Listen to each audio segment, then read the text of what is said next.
সুখ আর অভিজ্ঞতা এই দুই জীবনে একসাথে কখনোই আসে না। মনে রাখবেন, যেখানে সুখ থাকে সেখানে অভিজ্ঞতা থাকে না। আর যখন এই সুখ আমাদের জীবন থেকে দূরে চলে যায়, তখন আমাদের জীবনে আসে এই অভিজ্ঞতা।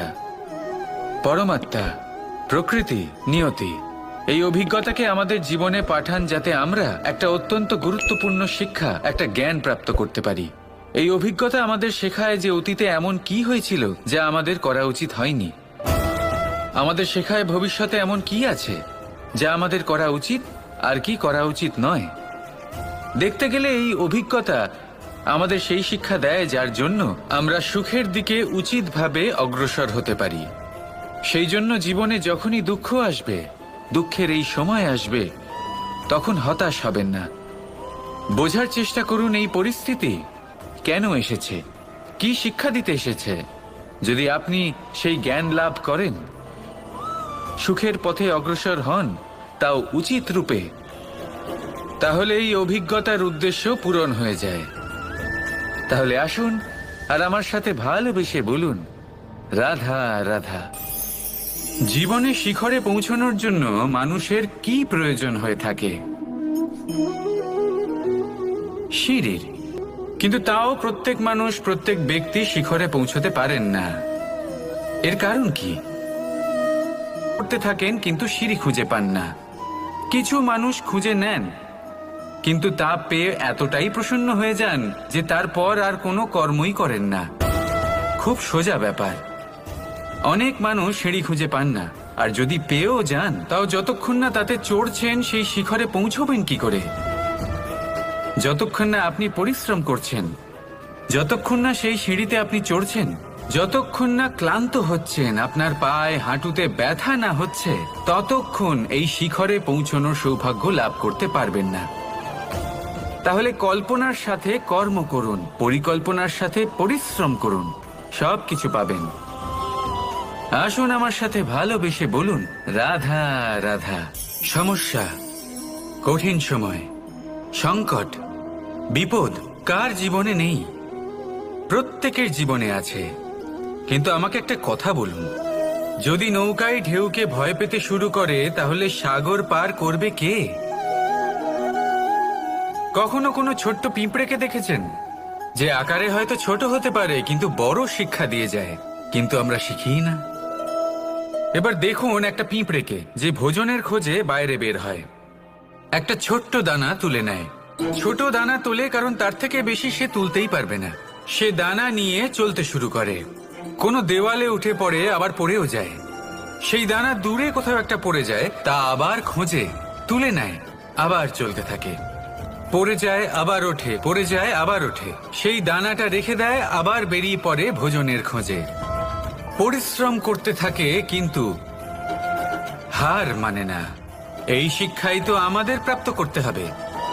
নিরন্তর পরিশ্রম আর নির্ভীক হয়ে কর্ম করে যেতে হবে। এটাই হলো সাফল্যের মাধ্যম, এটাই হলো জয়ের মন্ত্র, অচ্যুত অজয় অস্ত্র। তাহলে আসুন আর আমার সাথে ভালোবেসে বলুন, রাধা রাধা। আপনার জীবনে আপনার প্রকৃত বন্ধু আসলে কে? আপনিও কারোর পিতা হবেন। আসুন আমার সাথে ভালোবেসে বলুন, রাধা। মিত্র আসলে কে? তিনি যিনি সময় এলে পরে আপনাকে সাহায্য করেন, নাকি তিনি যিনি সময় এলে পরে আপনাকে অর্থ দেন? দেখুন, আমরা হলাম মানুষ, আমাদের জীবনে লেনদেন চলতেই থাকে। এটা আমাদের জীবনের অভিন্ন অংশ। কিন্তু অনেক সময় এমন হয় যে আমরা তাকেই নিজের প্রকৃত বন্ধু বলে মনে করি, যিনি আমাদের একটা বহুমূল্য উপহার দেন, ঠিক কিনা? এবার আপনার জীবনে সেই বহুমূল্য উপহার কোনটা? ওই অমূল্য মিত্র আসলে কে? সেই সিদ্ধান্ত হলো আপনার।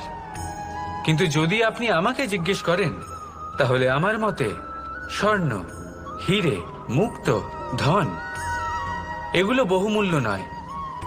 বহুমূল্য হলো সঙ্গ, যখন আপনি একা হয়ে যাবেন, সময়, যখন আপনার তাকে প্রয়োজন হবে, সমর্পণ, যখন আপনার বিশ্বাসের প্রয়োজন পড়বে।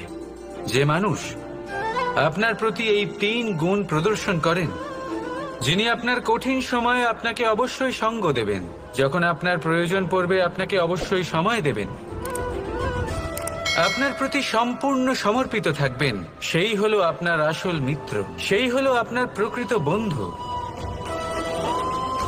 কারণ সত্যি বললে বন্ধুত্বের অর্থই হলো নিজেকে সম্পূর্ণরূপে কারোর কাছে সমর্পণ করে দেওয়া। তাই আপনার সেই বন্ধুর জন্য নিজের প্রাণ উজাড় করে দিন আর ভালোবেসে বলুন, রাধা রাধা। আমরা সকলে চাই আমাদের জীবনে সাফল্য আসুক। আমরা চাই যে এই সংসারে আমাদের খ্যাতি ছড়িয়ে পড়ুক। আমরা চাই যেন আমরা আলোচিত হই। কিন্তু শুধু চাইলেই কি যায় আসে? যদি এই সংসারে আলোচিত হতে হয় তাহলে পরিচিত হতে হবে পরিশ্রমের দ্বারা। যতক্ষণ না আপনারা পরিশ্রমের সাথে পরিচিত হবেন, সাফল্যের সাথে পরিচিত হবেন না। সংঘর্ষ করতে হবে প্রতিদিন, প্রতি বছর। জীবনের সব পরিস্থিতিতেই হয়তো নতুন নতুন বাধা আসবে, নতুন নতুন বিঘ্ন ঘটবে, কিন্তু এটা আবশ্যক নয় যে সমস্ত বিঘ্ন বিনাশের জন্য আসবে। কিছু বিঘ্ন আপনার পথ প্রশস্ত করার জন্য আসবে, আপনার পথ পরিষ্কার করার জন্য আসবে। যদি আপনাকে উদাহরণ দিই, যখন বন্যা আসে, বাড়ি ঘর ভেসে যায়, তখন আমরা হতাশ হয়ে পড়ি, আমরা দুঃখী হয়ে পড়ি। কিন্তু সেই বন্যাই আমাদের সেই ধরিত্রীকে এত উর্বর করে তোলে যে সেই উর্বর অংশ কাজে লাগিয়ে আমরা সেরকম আরো 10টা বাড়ি বানাতে পারি।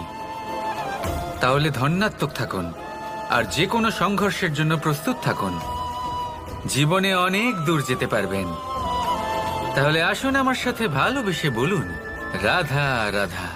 জীবনে কখনো কখনো আমরা সেই পরিস্থিতিতে ফেসে যাই যখন আমাদের মনে হয় যে আমাদের নতুন কিছু একটা করতে হবে, কিন্তু আমরা করতে পারি না।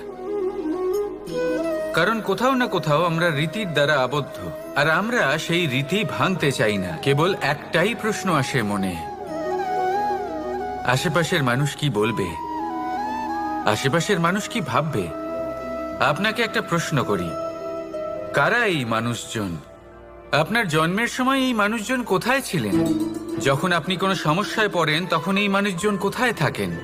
এগিয়ে এসে কি আপনাকে সাহায্য করেন, নাকি সেই সমস্যার সমাধান আপনি নিজেই করেন? এইসব মানুষজনের চিন্তা ত্যাগ করুন যদি আপনি জীবনে বাঁচতে চান। ভেবে দেখুন জীবনে কি কি শুভ আছে আর কি কি শুভ করতে পারেন।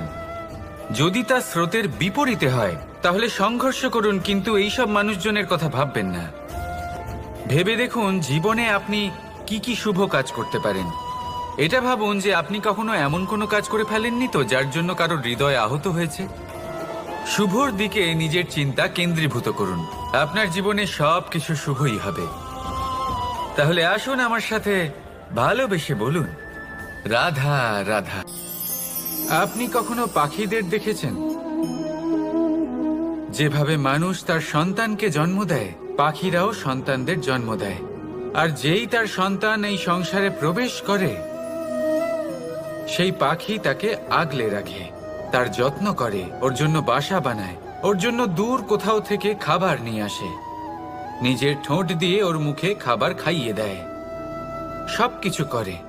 কিন্তু একটা কাজ পাখি করে কিন্তু মানুষ কখনোই করে না। যখন পাখি মনে করে যে তার সন্তান বড় হয়ে গেছে, ওকে এবার ওরা শিখতে হবে নিজেকেই আত্মরক্ষা শিখতে হবে, নিজের খাবার নিজেই খুঁজে আনতে হবে, তো সেই পাখি তার সন্তানকে বাসা থেকে বের করে দেয়। তারপর সেই পাখির সন্তান নিজে উড়তে শেখে, আত্মরক্ষা করতে শেখে এবং আস্তে আস্তে সে আত্মনির্ভর হয়ে ওঠে। কিন্তু মানুষ কি তার সন্তানের সাথে এটাই করে? কখনোই নয়। মানুষ তার সন্তানকে নিজের সাথে বেঁধে রাখে, সব সময় তার লালন পালনের, তার দেখাশোনার ব্যবস্থা করে রাখে, আর এটাই ভাবেন যে আমি হলাম ওর পালনকর্তা, ওর খেয়াল রাখা তো আমার কর্তব্য। কিন্তু না, এই কাজ করতে করতে উনি আস্তে আস্তে নিজেরই সন্তানের শত্রু হয়ে ওঠেন, তার বিকাশের শত্রু হয়ে ওঠেন। তাই যখন সন্তান বড় হবে তখন অবশ্যই ভালোবাসুন, কিন্তু পাখির মতো কঠোর হওয়াও প্রয়োজনীয়, তবেই তার বিকাশ হবে। ওকে নিজের কষ্ট নিজেকেই সহ্য করতে দিন, শিখতে দিন জীবনের অনুভূতি কেমন, তবেই তার বিকাশ হবে। নয়তো সেই সন্তান আজীবন আপনার জন্য বোঝা হয়ে থাকবে। আর আপনি তার বিকাশের পথে আজীবন বাধা হয়ে থাকবেন। আর আমার মনে হয় না আপনি সেটা চাইবেন, তাই তো? আসুন আমার সাথে ভালোবেসে বলুন, রাধা রাধা। কথায় আছে, যা কিছু অন্তর থেকে নিঃসৃত হয় তা অশুভ হয় না। অশুভ হলো সেই বোধ, সেই ইচ্ছে যা অন্তর থেকে নিঃসৃত হলেও কখনোই বিবেকের দ্বারা পরখ করা হয় না। এমনই একটা অনুভূতি হলো ক্রোধ। এই ক্রোধ আপনার বিবেকই হরণ করে নেয়, আপনার করুণা হরণ করে নেয়। আপনি ভাবনা চিন্তা করার যোগ্যতাই হারিয়ে ফেলেন। এবার যদি আপনি সংসারকে নিয়ন্ত্রণ করতে চান, ভবিষ্যতের ওপর নিয়ন্ত্রণ রাখতে চান, বর্তমানের ওপর নিয়ন্ত্রণ রাখতে চান, তাহলে প্রথমে নিজের ক্রোধের ওপর নিয়ন্ত্রণ করা শিখতে হবে। কারণ এই ক্রোধ আপনার বন্ধু নয়, এ আপনার শক্তি নয়, এ হলো আপনার দুর্বলতা। আর এটা শত্রুর শক্তি বাড়িয়ে তোলে, আর শেষ পর্যন্ত ক্ষতি আপনারই হয়। তাই এই ক্রোধকে নিজের নিয়ন্ত্রণে রাখুন। অশুভ মন্তব্য আপনা থেকেই অসফল হয়ে যাবে। আসুন আমার সাথে ভালোবেসে বলুন, রাধা রাধা। সাথী। সাথী এই শব্দটির ব্যাখ্যা কে কিভাবে করে? মিত্র, সখা, বন্ধু। কিন্তু অর্থ একটাই, তিনি যিনি আপনার সঙ্গী হন আর তিনি যার সাথী আপনি হন। এবার সব থেকে বড় প্রশ্ন হলো এটাই যে তিনি কে হতে পারেন যাকে আপনি আপনার সাথী বলে মেনে নিতে পারেন, নিজের সখা, নিজের মিত্র, নিজের বন্ধু মেনে নিতে পারেন। আপনার সাথী হলেন তিনি যিনি দুঃখের সময় আপনার পাশে থাকবেন, আপনার হাত ধরে থাকবেন। আপনার সাথী হলেন তিনি যার হাত আপনি নিজের সুখের দিনে ধরে থাকবেন। সেই সাথীরই হাত ধরুন যিনি দুঃখে সবসময় আপনাকে সাহায্য করার জন্য তৎপর হয়ে থাকেন, আপনার পাশে থাকেন, আর যাকে সুখের দিনে আপনি আপনার সাথে রাখতে পারেন। আর যখন আপনার সাথে আপনার এই সাথী থাকবে, তখন আপনি এটা বুঝবেন যে যখন জীবনে দুঃখ আসে তখন এই দুঃখ কমে যায়, সবার মধ্যে ভাগ হয়ে যায়। আর যদি তখন সুখ আসে তাহলে সেটা সবার উপস্থিতিতে আরো বেড়ে যায়। এটাই হলো প্রেম, এটাই হলো ভালোবাসা, এটাই হলো সঙ্গ। যেমন সম্পর্ক আমার আর রাধার মাঝে। তাহলে আসুন আর আমার সাথে ভালোবেসে বলুন, রাধা রাধা। প্রেম এই সংসারে এসেছিল এই সংসারকে প্রেমের শিক্ষা দেওয়ার জন্য, এই জীবনের সুখের অনুভূতি আসলে কি তা শেখানোর জন্য।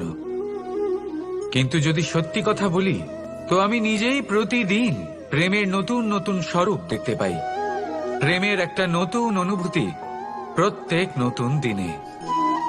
আর তার কারণ হলো এই প্রেম অনন্ত, সব থেকে বড় ঢাল এবং সব থেকে বড় অস্ত্র।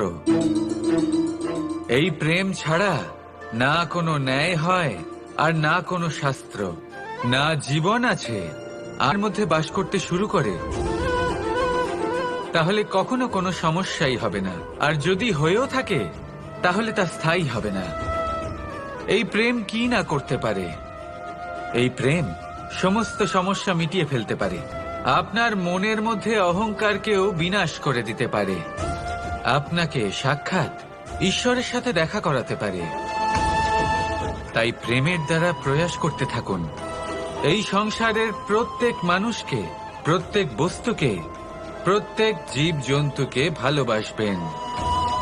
আর এই প্রেমের দ্বারাই বলুন, রাধা রাধা।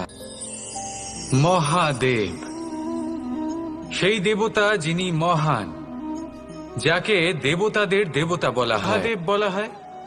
অন্য কোনো দেবতাকে কেন বলা হয় না?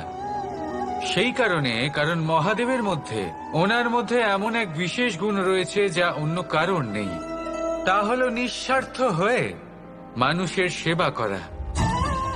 যদি প্রয়োজন পড়ে, যদি সৃষ্টির পথে বিনাশের কালো মেঘ ছেয়ে থাকে, তখন নিজের প্রাণের চিন্তা না করে হলাহল পান করার জন্য প্রস্তুত থাকেন মহাদেব। আর এই অদ্বিতীয় ত্যাগের জন্যই শিবকে মহাদেব বলে ডাকা হয়। এবার যদি কোনো মানুষও নিঃস্বার্থ ভাবনার দ্বারা নিজেকে অর্পণ করে দেয় এই জগতের কল্যাণের জন্য, মানুষের সেবার জন্য, তাহলে তিনিও মহাপুরুষ মহামানব হতে পারেন। যদি কেউ অভুক্ত থাকেন তাহলে নিজের থালা থেকে অর্ধেক খাবার তাকে দিয়ে দিন।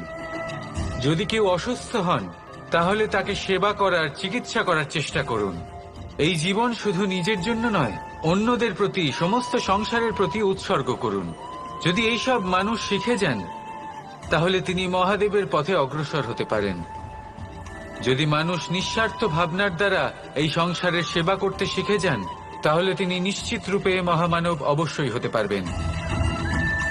আসুন আমার সাথে ভালোবেসে বলুন, রাধা রাধা। পিতা আর পুত্রের সম্পর্ক অত্যন্ত মধুর হয়ে থাকে। পিতা স্বপ্ন দেখেন, তাকে পূর্ণ করার সকল সম্ভাব্য চেষ্টা করেন, কিন্তু তাও অনেক সময় ওনার স্বপ্ন অপূর্ণ থেকে যায়। তখন পিতা ভাবেন যে স্বপ্ন উনি পূর্ণ করতে পারেননি ওনার সন্তান তা অবশ্যই পূরণ করবে। যে স্থানে উনি কখনো পৌঁছতে পারেননি সেই স্থানে ওনার পুত্র অবশ্যই পৌঁছবে। পিতা নিজের সন্তানের ভবিষ্যৎ নিয়ে সেই স্বপ্ন দেখেন, আর যখন সেই সন্তান সামনে এগোতে থাকে তখন তার দুঃখ হয় না, বরং গর্ব হয়। ওনার ভালো লাগে এটা দেখে যে ওনার সন্তান অনেক উন্নতি করছে। কিন্তু যখন সন্তান নিজের অভিভাবকের শক্তি দেখে, তার যশ দেখে হিংসা করতে থাকে, সমস্যা সেইখানেই শুরু হয়। সেই জন্য সকল সন্তানকে এটা মনে রাখতে হবে, দেখুন, পুত্র হবার সুবাদে, এক সন্তান হবার সুবাদে এটা হলো আপনার অধিকার যে আপনি আপনার পিতার থেকে বেশি উন্নতি করবেন। আপনার পিতাও এটাই চান, কিন্তু সুস্থভাবে এটা করুন। একটা রেখা টেনে নিন যাতে আপনি তাতে এগোতে পারেন আর আপনার পিতার তাতে গর্ববোধ হয়, আর সেই বিষয়ে দুঃখ না হয় যে আমার সন্তান আমাকেই ছোট করার চেষ্টা করছে।